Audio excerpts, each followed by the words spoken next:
आज के दौर में जिस तरह से समाज के हर क्षेत्र में महिलाओं ने अपने लिए नए मुकाम गढ़े हैं, भारत के अतीत में ऐसे उदाहरण कम ही देखने को मिलते हैं।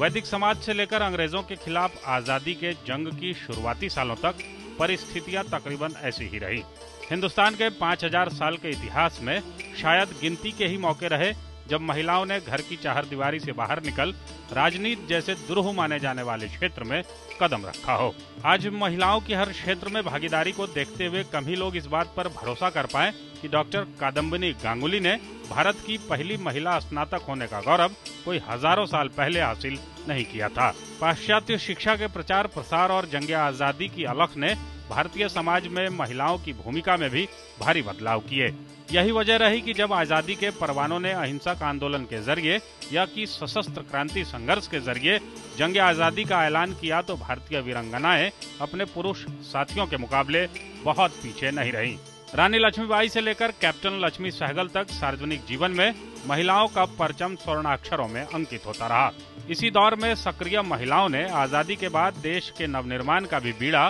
मजबूती से अपने कंधों पर लिया। एक तरफ सरोजिनी नायडू जैसी महिलाओं ने आजादी के दौरान और बाद में राष्ट्रीय राजनीति में अपनी अमिट छाप छोड़ी, तो दूसरी तरफ राजकुमारी अमृत कौर जैसी महिलाओं ने प्रथम प्रधानमंत्री जवाहरलाल नेहरू के कैबिनेट में स्वास्थ्य मंत्रालय जैसे महत्वपूर्ण जिम्मेदारी संभालने का जिम्मा उठाया। सुचेता कृपलानी ने तो उत्तर प्रदेश जैसे महत्वपूर्ण और सबसे बड़े राज्य के मुख्यमंत्री के तौर पर खूब सफलता बटोरी। इन सबके बीच भारतीय राजनीति में इंदिरा गांधी का पदार्पण कई मायनों में महत्वपूर्ण रहा। इंदिरा गांधी के व्यक्तित्व और कृतित्व ने न केवल देश के लोगों को नया गौरव दिया, बल्कि दुनिया के दूसरे मुल्कों के लोगों को भी दांतों तले अंगुली दबाने को मजबूर किया। खाद्यान्न के मामले में भारत को आत्मनिर्भर बनाने, देश के आर्थिक संसाधनों के राष्ट्रीयकरण करने जैसे कड़े आर्थिक फैसलों, मुक्ति वाहिनी को बांग्लादेश के मुक्ति संग्राम में समर्थन देने जैसे जटिल राजनयिक फैसलों के जरिए इंदिरा गांधी ने न केवल देश को एक नई दिशा और दशा दी, बल्कि आने वाली पीढ़ियों के लिए प्रेरणा स्रोत भी बनी। राजनीति में इंदिरा गांधी के पदार्पण ने राजनीति में महिलाओं को नेतृत्व की दिशा में नई राह का आगाज किया। आज के दौर में यूपीए अध्यक्ष सोनिया गांधी को अगर दुनिया भर की शक्तिशाली महिलाओं में शुमार किया जाता हो, लोकसभा में विपक्ष की नेता सुषमा स्वराज को सुनने के लिए पूरे सदन में शांति छा जाती हो, राजनीति में नए प्रतिमानों के जरिए पश्चिम बंगाल में 3 दशकों से भी अधिक वक्त तक स्थापित वाम मोर्चे के मजबूत दुर्ग को तहस नहस करने वाली ममता बनर्जी हो, देश की राजनीति में सबसे महत्वपूर्ण माने जाने वाले उत्तर प्रदेश में